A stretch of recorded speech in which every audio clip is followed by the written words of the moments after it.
Ngayon natapos na ang finale, iraranggo natin ang mga characters sa Arcane, mula mabuti hanggang masama. Kasama ang isa sa pinakamagkakaibang moralidad na cast na natalakay dito. Tulad ng dati, unahin natin ang pinakamarangal na karakter at unti-unting bababa sa pinakamasama. Mabubuti ang mga karakter na ito. Maraming bayani sa Arcane, pero kahit mahirap pumili, kay Professor Heimerdinger, namin ibinibigay ang gintong medalya ng kabutihan. Kahit bago pa nangyaring season 2 si Heimerdinger, na agad ang una sa listahan namin. Dahil sa haba ng buhay at talino niya, lagi niyan iniisip ang kapakanan ng mga tao. Ipinagmamalaki niya ang pagiging guro at ginagawa ang lahat para protektahan at gabayan ang estudyante. Gaya ng pagpayong wag sabihin ni Jace sa konseho na sinusubukan niyang lumika ng mahika para hindi siya mapatalsik. Hindi talaga makikinig si Jace. May ilan ding nagsasabing kulang sa tiwala si Heimerdinger sa panangaliksik nila Jace at Victor. Ang isang tagumpay na tulad nito ay nangangailangan ng panahon, Victor. Delikado kung mapunta sa lahat ang ganitong kapangyarihan. Minsan, nagiging hindi sensitibo sa paraan ng pag-iisip ng mga mortal na nilalang. Mahalaga ring tandaan na matagal lang nabubuhay si Heimerdinger.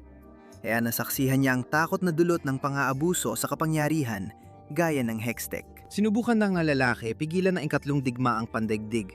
Pero pinalaya siya sa konseho ng sarili niyang estudyante. Dahil sa resulta, napagpasyahan naming ilagay si Heimerdinger sa tuktok ng listahan. Pagkatanggal sa konseho, bumaba si Heimerdinger sa zone para tumulong sa mga tao, inampun si Echo bilang estudyante, at sa ikalawang season, tinulungan niya ito gumawa ng time machine para makabalik sa sariling timeline. Naging minamahal siyang miyembro ng komunidad mula sa pagtulong na mapahusay ang teknolohiya nila hanggang sa pakikipaglaro sa mga batang taga roon. Hindi lang yon. Matapos ilabas ang pinakadakilang country single ng dekada, isinakripisyo ni Heimerdinger ang buhay niya para makauwi si Echo at makatulong na iligtas ang sarili niyang timeline mula sa ganap na pagkawasak. Mukhang ganoon nga. Pero sa laro parang immortal ang kanyang lahi at nagre-respawn lang siya. Kaya punasan niyo na ang luha niyo, lahat. Nariyan pa rin si Heimerdinger na ginawaran ng gintong medalya ng kabutihan hanggat patuloy siya sa pagtugtog ng maganda niyang musika.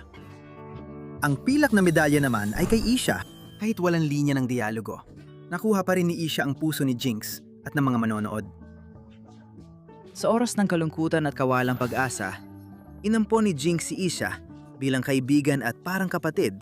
Muling ginising ang kabutihan sa kanyang puso. Dahil inahanggaan ni Isha si Jinx, nagiging pilya siya o sa madaling salita, isang lokal na terorista. Kailangan nating tandaan na siya ay isang napakabatang bata at tapat lang siya sa kanyang pamilya. Makikita ang kabutihan niya sa pagtatapos na ikalawang yugto nang isinakripisyo niya ang buhay para iligtas si Jinx at sa pagiging mapagkumbaba dahil hindi siya nagbigay ng mahabang talumpate.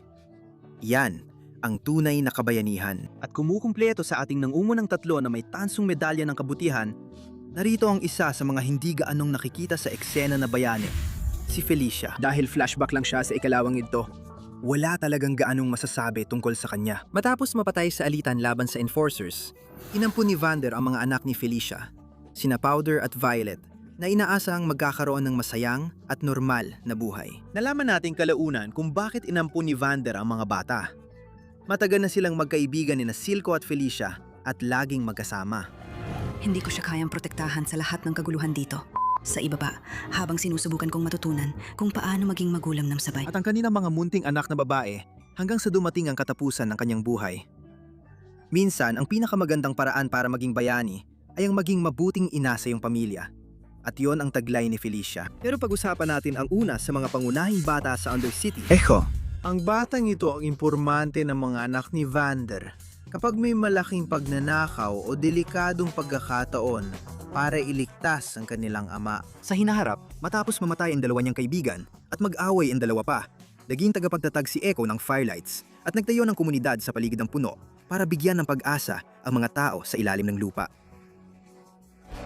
Astig, noong una ko itong makita, alam ko nang ito ang lugar. Kung nakarating ang buto dito, kaya rin natin. Bagaman, aminado at madaling maunawaan, tutol siya sa mga enforcers at mga topsiders na mataas ang ranggo. Agad na tinanggap ni Echo si Heimerdinger bilang mentor, kaya napabuti nila ang komunidad at mas minahal pa sila ng mga tao. Pero ang dahilan kung bakit mataas ang ranggo ni Echo sa aming listahan ay dahil sa kanyang katapatan. Gagawin ni Echo ang lahat para sa kanyang mga tao. Mula sa pagsugal ng buhay para makatakas sa utopian alternate universe at tulungan ng mga kaibigan hanggang sa paglaban kay Jinx para bigyan ng oras sina Kay at V na makatakas. Tingnan mo kung sino ito, ang tagapagligtas ng bata. Maring hindi opisyal na bayani si Echo. Sa katunayan, mas may tuturing siyang vigilante kaysa sa anupaman. Pero ang mga taong tulad niya ay nagbibigay ng pag-asa sa kanilang komunidad at higit pa, at malaking bagay yon para sa amin. Susunod, narito ang alamat na si Vander. Mula simula, tapat si Vander sa pagprotekta sa mga anak ni Felicia nang maulila sila. At ginawa rin niya ito para kina Milo at Clagger, kahit di tiyak ang dahilan. Si Vander ang tipo ng tao na laging ipaglalaban ang mga mahihina at walang kapangyarihan sa kanyang komunidad. Mula sa halatang pag-ampun niya ng 4 hanggang sa mabilis niyang pagtatanggol kay Huck nang subukan siyang lokohin ng kanyang kasosyo sa negosyo sa kanilang napagkasunduang presyo. Paano kung bayaran mo na lang kay Huck ang utang mo, tapos papayagan kitang umalis dito ng buo pa? Hindi ko sinasabing perpekto si Vander. Matapos mamatay si Felicia, analitan nila ni Silco ay muntik nang magdulot ng pagkalunod nito. Walubang paglihis yon sa moralidad, kahit na hindi niya talaga napatawad ang sarili niya dahil doon. Kahit ga naman kasama yon, bumawi si Vander sa kabuuan sa pamamagitan ng paggawa ng lahat ng makakaya niya para protektahan ang kanyang pamilya. Mula sa kanyang mga anak hanggang sa buong Zan. Kahit binago na siya ni Singed at hindi na makilala, pinangahawakan pa rin ni Vander ang mga alaala ng kanyang mga anak hanggang sa hindi na siya mailigtas. Siguro pwede nating balikan yon sa susunod. Sa ngayon, mabilis ko munang babanggitin si Benzo, ang dating niyang kaibigan. Matagal kong inisip na siya ang amang ampun ni Echo, pero hindi pala yan totoo. Pero kung tutuusin, mas kahanga-hanga pa siya dahil doon. Isipin mo, marami nakaranas ng masusungit na boss. Pero si Benzo ay laging magalang at maalaga kay Echo. Nang muling makita ni Echo, si Benzo sa alternatibong timeline, diretsahan niyang sinabi dito na napakahalaga niya sa kanya. Grabe, ang ganda ng araw ngayon! Bukod pa rito, totoong mahalaga si Benzo kay Vander at sa kanilang komunidad. Pero pag-usapan muna natin ang unang ampon ni Vander, si Clagger. Sa totoo lang, kaya siya ang pinakamataas sa grupo ay hindi dahil sa kakaibang kabayanihan, kundi dahil wala siyang masamang ugali. Di tulad ni Milo, madalas siyang mabait kay Jinx at sa mga kapatid niya. At inalok pang tulungan si Jinx noong nag-atubili itong mag-parkour sa unang episode. Gumawa rin siya ng isang ganap na may intindihang kasalanan, ang magnakaw ng cupcake, na magbibigay sa kanya ng metapora bilang makasalanan sa sentro ng katakawan. Kung iyan na ang pinakamasama mong nagawa sa serye, ayos ka na. Ngayon, balik muna tayo sa mga pangunahing karakter ng palabas. Simula kay V, isa sa 3 pangunahing babae. Si V ay interesante dahil may nagawa siyang masasamang bagay. Narinig mo na ang fight or flight response. Pero para kay V, parang hindi gumagana ang flight gland niya. Palaging handa si V makipagsuntukan. Gauntlet talaga ang pangunahing sandata niya. Kailangan nating lumaban. At kung hindi mo gagawin, Ako ang gagawa. Madalas, nauwi ito sa kapahamakan. Pero tandaan mong lumaki siya sa madilim na bahagi ng Undercity. Alam lang niya ang ipaglaban ng mahalaga sa kanya, kaya hindi siya masisisi. Nakakagulat nang maawain pa rin si V, kahit sa dami ng pinagdaanan niya. Sa huli, pinatawad niya si Jinx na magbago ito. Pinatawad si Cade kahit hinampas siya ng Ripple, at iniwan siya matapos muntik niyang mapatay ang isang bata. Kate! Bata pa siya! Oo, medyo galit pa rin kami. Marami rin siyang ginagawa para protektahan ang Undercity sa mga nagbabanta. Kung siya man ay umaasta bilang isang pasaway na batang may pusong ginto o bilang isang kusang loob na adultong sundalo, si V ay laging kahawig ni Vander sa dedikasyon niyang protektahan ang mga taong pinakamahalaga sa kanya. Dahil dito, dapat siyang mapasama sa taas ng aming listahan. Kailangan lang niya siguro ng konting pagpipigil. At habang pinag-uusapan na rin natin si V, paano natin makakalimutan ang kanyang iconic na matalik na kaibigan? Teka, i-google ko muna pangalan niya. Loris? Alam mo, itong lalaking to. Sige na, naalala mo si Loris? Naalala mo nung kinausap niya si V? At parang enforcer siya, tapos namatay siya? Nandun siya at mabuting kaibigan ni V. Nagbantay pa siya sa tabi ng kama ni V sa episode 8 habang nagpapagaling ito mula sa laban. Hindi naman siya gumawa ng marami. Kaya hindi ako magpapanggap na alam ko kung anong balak ng Arcane sa karakter na to. Dahil nabanggit ang pagluluto, pag-usapan natin si Jericho, chef mula Undercity na tumulong kina V at Kate hanapin si Jinx. Patapos silang pakainin ng isang napakagandang putahe ng libre. Jericho! Nanish ko ba ito? Palihim silang inabutan ni Jericho ng papel na parang clue sa scavenger hunt para tulungan sila sa misyon. Patunay na siya ay mapagbigay. Ito lang halos ang labas niya. Siguro dahil napansin ng gumawa ng palabas na kapag masyadong maraming Jericho, mawawala ang papuri sa iba. Si Milo naman ang susunod na kumukumpleto sa mga miyembro ng mga anak ni Vander na hindi supervillain. Eksperto si Milo sa pagbubukas ng kandado o isa siyang lockpicker sa madaling salita. Palaging tumutulong siya sa pagnanakaw, kaya mabilis siyang mainis kay Powder kapag hindi ito tumulong. Tuwing sumasama siya, may nangyayaring mali. Bawat trabaho pumapalpak kapag kasama siya. Pero, bukod sa pagiging medyo masungit, hindi naman talaga naging bully si Milo o kung ano paman. Medyo bastos lang talaga siya. Sa huli, isa lang siyang batang pilit na bubuhay sa malupit na mundo na hindi niya makakamtan ang layunin. Kung tingnan ng ibang bersyon niya sa multiverse, madali sana siya nagbago at nagkaroon ng mas magandang buhay. Maaring mukhang dapat siya sa ibang kategorya.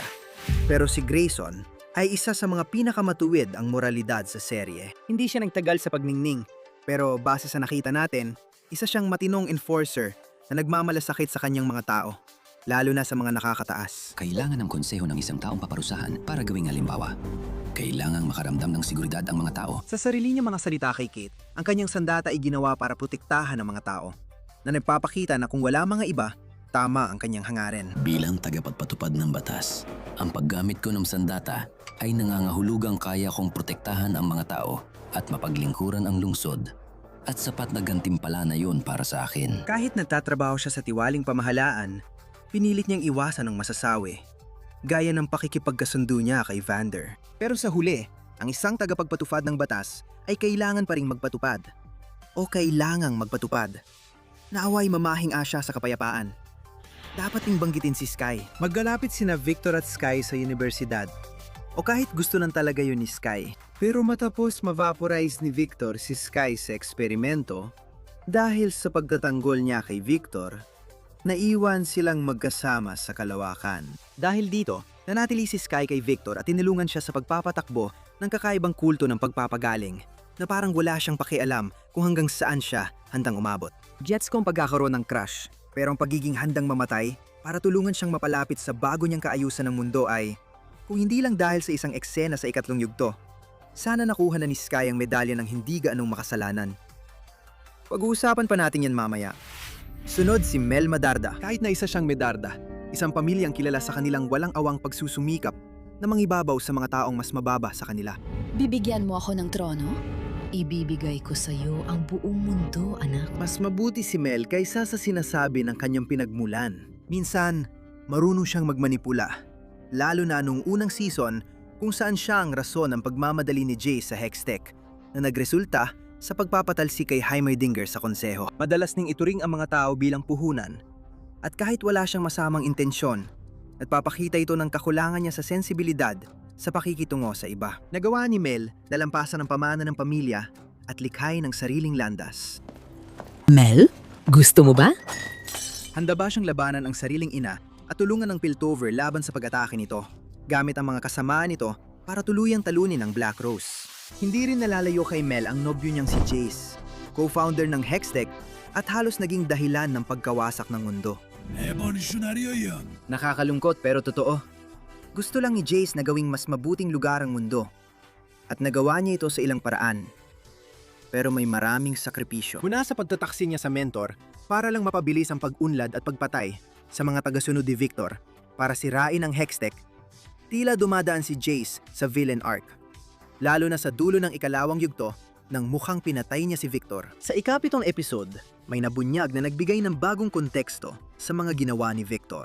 Matapos ipadala ng Arcane sa isang kakilakilabot na alternatibong dimensyon, natuklasan ni Jace na magdudulot ng katapusan ng mundo ang Hextech. Hindi! Hindi, Mari! Pare, sana may munting mabalahibong nilalang na nagbabala sa'yo tungkol dyan. Pero mas mabuti ng huli kaysa hindi kailanman. Sa huli, nilapitan ni Jace si Victor para ipakita ang kaguluhan nila at pinili nilang mamatay ng magkasama para pigilan ang bagong kapangyarihan ni Victor na lalo pang kumalat. Sa huli, naging mabuting kaibigan na tao siya. Pero marami rin siyang maling desisyon sa kanyang paglalakbay. Sunod ay si Caitlyn, na muntik nang mapunta sa gray area. Pag-usapan muna natin yung eksenang yon. Alam mo na kung alin. Habang abala sa paghahanda para sa digmaan ang Piltover at Son, ginamit ni Kit ang pagkakataon para magkasama sila ni Vey. Siguradong karapat-dapat sa Lost Sinner Medal. Kadalasan, si Kate ay isang halimbawa ng lawful good na karakter, pero madali siyang nadadala ng kanyang emosyon. Iyon ay sa mga bihirang pagkakataon na hinahayaan niyang manaig ang mga ito. Karaniwan siyang mahabagin at mapagbigay, gaya ng pag-unawa niya kay Hack sa adiksyon nito sa Shimmer. Pero may mainit din siyang ulo. Nampigilan siya ni Vey na barilin si Jinx at muntik madamay si Isha na manipula siyang magtrabaho para kay Ambessa na may mabibigat ng krimen sa digmaan. Pero sa huli, natahon din si Kate. Bigyan diin ang sa huli. Matapos gawing panakip-butas si Maddie at lukohin siya, bago pa man malaman na traidor siya, tinulungan ni Kate na iligtas ang Piltover laban kina Ambessa at Victor. Tumahimik ka at lumaban. Nilaban niya ang una ng harapan at nawala ng isang mata sa proseso. Sa huli, nanatili siya kay Vi at napatunay ang tunay ang pagmamahal niya rito. Kahit mabait at maraming kabayanihan si Kate, hindi namin siya mailalagay sa mataas na pwesto dahil sa dami ng kahina-hinalang nagawa niya. At bilang pagtatapos, narito sina Gino at Ginang Kierman. Hindi naman talaga sila gaanong nabigyan ng screen time. Alam lang natin na nagmamalasakit silang protektahan ng Piltover laban sa mga kriminal at handang magsakripisyo. Totoong mahal din nila ang kanilang anak na babae. Kahit ayaw ni Ginang Kierman sa karamihan ng zone, binigyan pa rin niya ng pagkakataon si V na makita niyang mahalaga ito kay Kate, na nagpapakita ng tunay na pagmamahal ng pamilya. Sa isang mundo ng iba't ibang uri ng mga steampunk na karakter, ang dalawang ito ay parang mga normal na tao lang, pero sobrang yaman ng mga normal na tao. At ngayong natapos na ang bahagi na mabubuti, panahon na para lumipat sa mas moral na gray area. Dito nababagsak ang mga karakter na ito. Sa dami ng mabuti at masamang tao sa Arcane, nakakagulat na ito ang pinakamaikling bahagi ng listahan ngayon, simula kay Konsehal Salo. Kung kailangan kong ilarawan ang kanyang personalidad, masasabi kong parang siya si Prinsipe Charming mula sa Shrek 2. Pero mas hindi siya masama at kalahati lang ng katawan niya ang nadurog. Kawawa talaga siya sa Season 2. Laging paraplegic at nasaksihan pa ang biglaang pagkamatay ng 3 niyang kasamahan. May karapatan talaga siyang labanan ang Zon. Isipin mo, muntik na nating bigyan ng sobera niya ang mga nilalang na gumawa nito. Sa kasamaang palad, ginamit mismo ni Ambessa ang galit na yon laban sa kanya. Kung hindi natin ipagtatanggol ang ating sarili gamit ang Hextech, mawawalan ng saysay ang ating mga prinsipyo. Madali siyang hindi magustuhan dahil sa ego at paghamak sa lugar na kinalakhan ni V. Pero maiintindihan mo rin ang dahilan ng paghihiganti niya para sa mga nasawing kaibigan at paa. Dagdag pa, agad siyang nagbago ng isip matapos gamutin ni Victor. Utang ko kay Victor ang lahat. Ipinapakita nitong hindi siya bayani o kontrabida, kundi taong dumaranas ng matinding sakit. Pag-usapan natin sina Hoskill, Bulbok at Shula. Para sa mga hindi gumugol ng ilang minuto sa paggugan ng mga pangalan nila, si lalaki na may balbas, lalaki na robot, at babae na may kwintas na orasan. Hindi gaanong kilala ang tatlong ito, maliban sa katotohanan sila ay mga tagapayo na ginagawa lang ang kanilang trabaho. 2 sa kanila ang namatay, at ang isa naman ay halos wala nang ginawa sa natitirang bahagi ng season. Ginagawa nilang kanilang makakaya para pamahalaan ang lungsod sa itaas. Pero ang totoo, minsan ay nagiging manhid sila sa mga taga-Son at sa kanilang kalagayan, at handang isugal ang buhay ng mga ito kung nangangahulugan ito ng pagbagsak ni Silco at Jinx. Dahil dito, hindi natin sila mailalagay sa mas mataas na ranggo. Pinakamahirap iranggo sa lahat ng karakter dito si Victor. At tol, seryoso ako kapag sinasabi ko yon. Si Victor ay maaring maging bayani, neutral, biktima, o kontrabida, depende sa pananaw. Kaya suriin natin siya ng objektibo. Sa unang season, tinulungan ni Victor si Jace sa pananaliksik, naging co-founder ng Hextech, at nagtrabaho rito hanggang maging obsessed. Ngayon, pwede na nating pagandahin ang buhay gamit ang Hextech. Ang pangunahing katangian ni Victor ay ang matinding pagkakaroon ng tunnel vision. Habil ang pagtatrabaho sa Hexcore ang buong buhay niya, na nagmula sa kagustuhang pagalingin ang sarili niyang mga sakit at matulungan ng iba sa kanilang mga karamdaman. Pinapakita nito si Victor na parang santo, lalo na sa simula ng 2nd season kung saan halos naging pseudo-Jesus siya matapos muntik mamatay sa pag-atake ni Jinx. Sa kasama ang palad, parang tiwiling Jesus siya. May kapangyarihan siyang magpagaling at nais din niyang tumulong at pag-aani ng buhay ng iba. Pero parang sumusobra na ang paraan niya. Maniniwala si Victor na upang wakasan ang kawalang katarungan at pagdurusa, dapat gawing walang kaluluwa ang lahat ng tao, na magiging isang kolektibong isipan na tinawag niyang Glorious Evolution. Tuwang-tuwa siyang saniban ang mga tagasunod at gamitin silang daluyuyan ng mga mensahe na parang isang kulto. Nang tuluyang nabasag ni Jace ang tiwaling baluti niya, naggayos at natapos nilang nasimulan.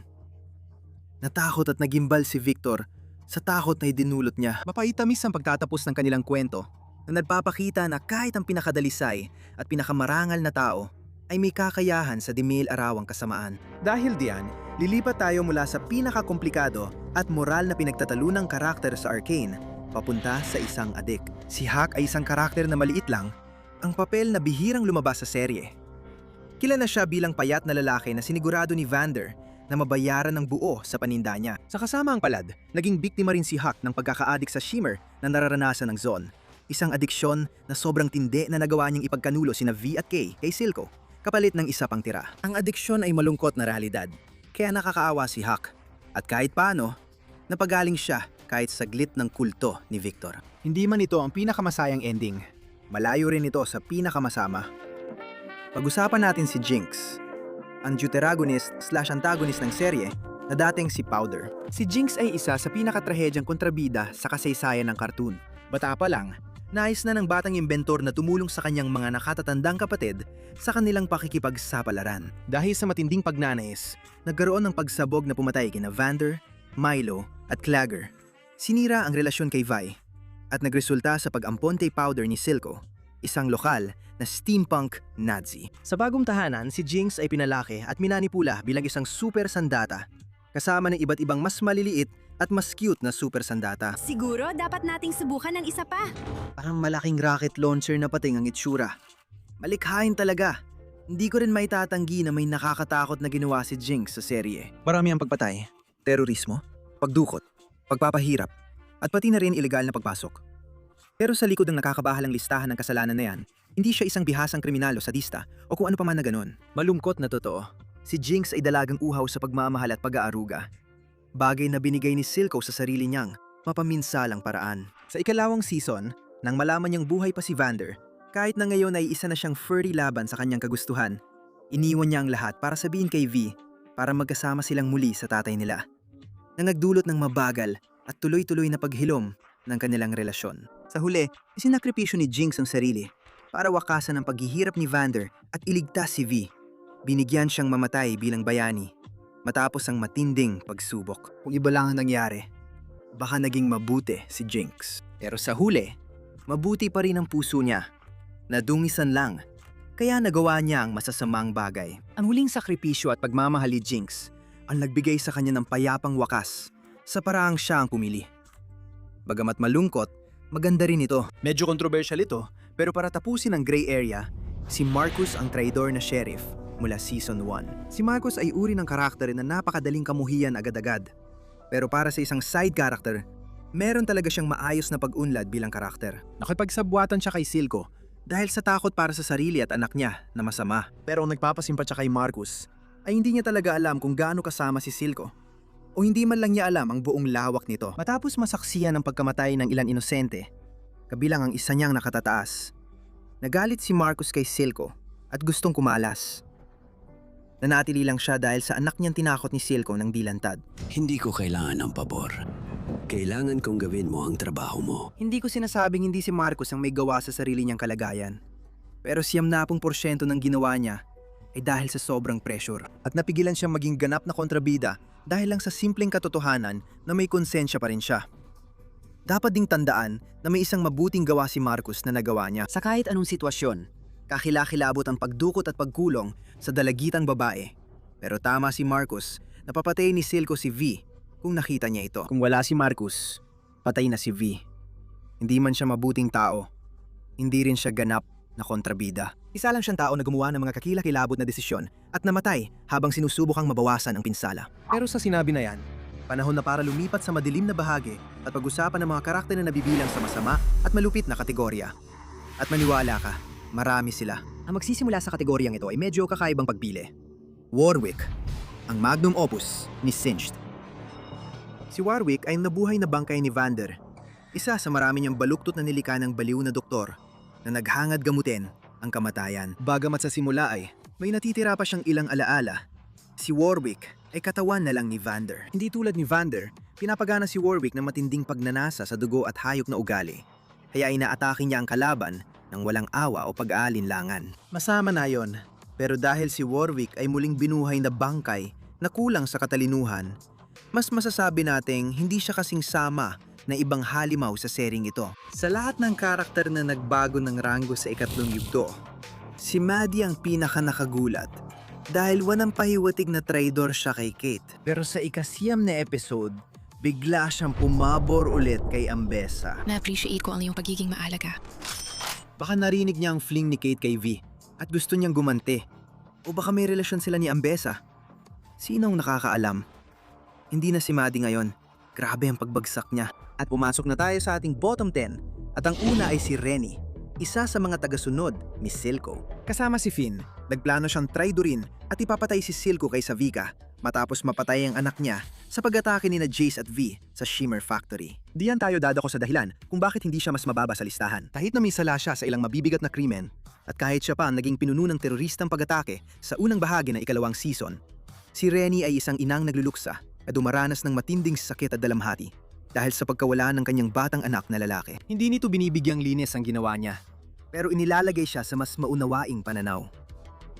Ang huli sa mga hindi ganoon kasama ay si Savika, kanang kamay ni Silco. Sa pagtatangkang pagtaksi ni Rennie at Finn, lumitaw ang pinakamagandang katangian ni Savika, ang katapatan. Sa kabila ng lahat ng kanyang mga pagkukulang, napakarami niyang pagkukulang, tapat siya sa kanyang layunin hanggang sa uli. At ang layunin niya ay palayain ng mga tao ng Zon sa kahit anong paraan. Hindi niya sinusukong isa sa mga tauhan niya at kaya niyang pagkaisahin ang mga tao sa laban. Hindi natin isinusuko ang ating mga tao. Malinaw na pinalalakas si Savika nang hangaring maging malaya sa pagdurog sa mga umapi sa kanila. Kaya bibigyan natin siya ng Rat Center Medal. Sana umabot din ang katapatan na yon kay Vander. Iniwan ni Savika at ng kanyang mga tagasunod si Vander sa unang season, habil tumangi siyang atakehin ng topside at magpapatay pa ng mas marami sa mga tauhan nila. Ipinapakita nito na kahit loyal at dedikado si Savika, malamig at makitid pa rin ang kanyang pananaw. Hindi siya nagdadalawang isip pumatay para matapos ang misyon niya. Hindi mabuti si Savika, pero nagmamalasakit siya sa mga tao niya sa kakaiba at marahas na paraan. Hindi ko pa rin maintindihan bakit siya ginawa nilang tagapayo. Teka, seryoso natanggap si Savika sa trabaho. Pero si Heimerdinger na gustong pigilan ng nuclear apocalypse, sobra na raw? Talaga? Sige, ititigil ko muna yan. Pero pag-usapan natin ang klasikong pang-aabusan ng pulisya ni Rictus. Aminado akong yun lang ang nakuha ko sa kanya. Si Rictus ay kanang kamay ni Ambessa at isa sa pinakamahusay na mandirigma. Hindi siya nag-aatubiling isagawa ang utos ng kanyang boss, kahit gaano ito kabagsik. Minsan, mukhang natutuwa pa siya sa pagpapahirap sa mga tauhan ni Jinx para makakuha ng impormasyon. Ang kamatayan mo ay magiging matinding dagok. Mas magiging komplikado at mas matindi pa ang mga kontrabida. Kaya ngayon, namnamin mo muna ang simpleng kasamaan ng pagiging masamang pulis. Walag mas mainam na sundan kundi ang boss niyang si Ambessa Madarda, isang makapangyarihang Noxian warlord na dahilan kung bakit kinatatakutan ng kanilang pamilya. Ang Madarda ay kasing kahulugan ng walang awang, kamay na bakal na pamumuno, at pursigido si Ambessa na ipatupad ito. Sa puntong pinaalis pa niya ang sarili niyang anak dahil hindi ito umabot sa kanyang mga inaasahan. Ang mga inaasahan na yon ay ang pagiging handang pumatay ng kahit sino na kailangan niya ng walang pag-aalinlangan. Krimen niya na bagay sa Pride Sinner Medal. Pero huwag mag-alala, alam ni Mama Madera kung paano maging mas madumi pa. Kahit balewalain ang eksenang, parang kumukuha siya ng bayarang babae, nakakabahala pa rin ang pagtrato ni Madera sa mga tao na parang kalakal. Minamanipulan niya sina Sal at Caitlyn para sundin siya habang mahina sila at hindi niya nakikita ang masama sa pagdanak ng dugo kung para yon sa tingin niya ay tamang layunin. Tingnan mo ang finale. Ginamit niya si Maddie na halatang bata pa bilang espiya at halos walang reaksyon nang mapatay ito. Parang maliit lang na abala sa kanya. Ang tanging hayagang mabuting bagay na masasabi tungkol kay Ambessa ay ang totoo niyang pagmamahal sa kanyang pamilya at ginawa niya ang lahat ng makakaya niya para protektahan sila. Ang paghuhusig ng Black Rose ay nagpahirap sa sitwasyon. Kahit masama si Ambessa, may mas mababa pa ring mga karakter. Ngayon, punta tayo sa pinakamababang bahagi ng Zone at alakayin si Deckard na kilala mong nanakit kina Vi at sa grupo sa unang episode dahil sa kayamanan. Ang pagiging handang magnakaw sa mga bata ay napakababa, kahit pa sa pamantayan ng mga kriminal. Pero matapos silang bugbugin ng husto, Hinabol pa rin ng lalaking ito at ng kanyang mga kasamahan si Powder. Gusto pa rin nilang makuha ang kanilang nakulimbat. Sa huli, si Deckard ay mula sa pagiging halimaw ay naging literal na halimaw nang payagan niyang subukan ni na Silco at Singed ang shimmer sa kanya na ginawa siyang isang walang isip na halimaw. At pinatunayan na isa siyang uri ng tao na gagawin ang lahat para lang magkaroon ng mas maraming kapangyarihan para sa sarili niya. Wala siyang ambisyon, paninindigan o kahit anong prinsipyo. Isa lang siyang makasariling hampas lupa at kabilang sa ilang tao sa zone nagpapatunay sa karaniwang mababang tingin ng mga taga-Piltover sa kanila. Si Finn ang ikalima sa pinakamasama. Siya ang nanguna sa pagtatangkang traidorin si Silco dahil para kay Finn, hindi sapat ang pasismo. Gusto niya ng mas mabilis na pasismo. Iba ang ego, iba rin ang talino. Kung kailangan niyang patayin ang nagtaas sa kanya sa kapangyarihan, ayos lang. Wala siyang personal na interes tulad ni Rennie. O kung meron man, hindi hihigit sa karaniwang taga-zone. Ginawa niya ito dahil sa kawalan ng pasensya at pagkagutom sa kapangyarihan. Ang matinding pagnanais niyang maagaw ang imperyo ng boss niya ang nagpanalo sa kanya ng Envy Center Medal at libreng operasyon sa leeg mula kay Savika. Narito si Smitch, kasunod ng huling tatlo. Huwag magpaloko sa itsura niya. Mas grabe pa ang kaya niyang gawin kaysa magnakaw ng pampaswerte mo. Pagkamatay ni Silco, kabilang si Smitch sa mga pinunong kriminal na sumubok agawin ng puwang sa kapangyarihang iniwan niya. Nagresulta ito sa pagsalakay sa teritoryo ng kalaban at tangkang pagdukot kay Jinx para sa pantubos. Pero may iba akong paraan. Ibigay na lang natin si Jinx. Yan lang naman ang gusto nila.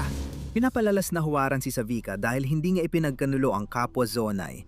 Samantalang si Smitch ay walang pakialam sa mga kasama niya. Kung may tauhan siya na pwede niyang ipadala bilang sakripisyo, bilang kapakipakinabang na espiya para magmasid sa lugar, ayos lang. Isa siyang duwag na walang ginawa kundi anihin ang bunga ng pinaghirapan ng kanyang mga utusan. Kaya nararapat lang sa kanya ang medalya ng kasakiman. Kung wala siya, di natin makikita ang cool na robotikong braso ni Savika sa aksyon. Kaya salamat pa rin sa kanya. Teka! May pwede tayong pagkasunduan dito. Ngayon, kailangan nating igawa ang tansong medalya ng kasamaan kay dating Dr. Revik, Singed. Ngayon, para simulan natin, si Singed ay may isa at tanging isang katangiang nakakabawi. Mahal niya ang kanyang anak na babae. Lahat ng siyentipikong pagsasumikap niya ay para subukang pagalingin ang nakamamatay na sakit ng anak niyang babae na para bang ganap siyang makatarungan at kaawa-awa. Hindi yun totoo. Bakit hindi ka nakikipaglaro sa iba? Tingnan mo, maganda na mahal niya ang kanyang anak na babae. Anong magulang ba ang hindi gagawin ang lahat para mailigtas ang buhay ng kanilang anak? Hindi problema na mahal ni Singed ang anak at gustong pagalingin ito, kundi dahil buong buhay niya ay sinuway niya ang mga batas ng kalikasan. Nagkaanak din ako ng babae noon. Nang idnap, ng torture, nagsagawa ng eksperimento at pumatay siya ng marami para mahanap ang mailap na lunas at mapahaba ang sariling buhay. Taas mo ang ulo mo, bata. May sasabihin akong sikreto sa'yo.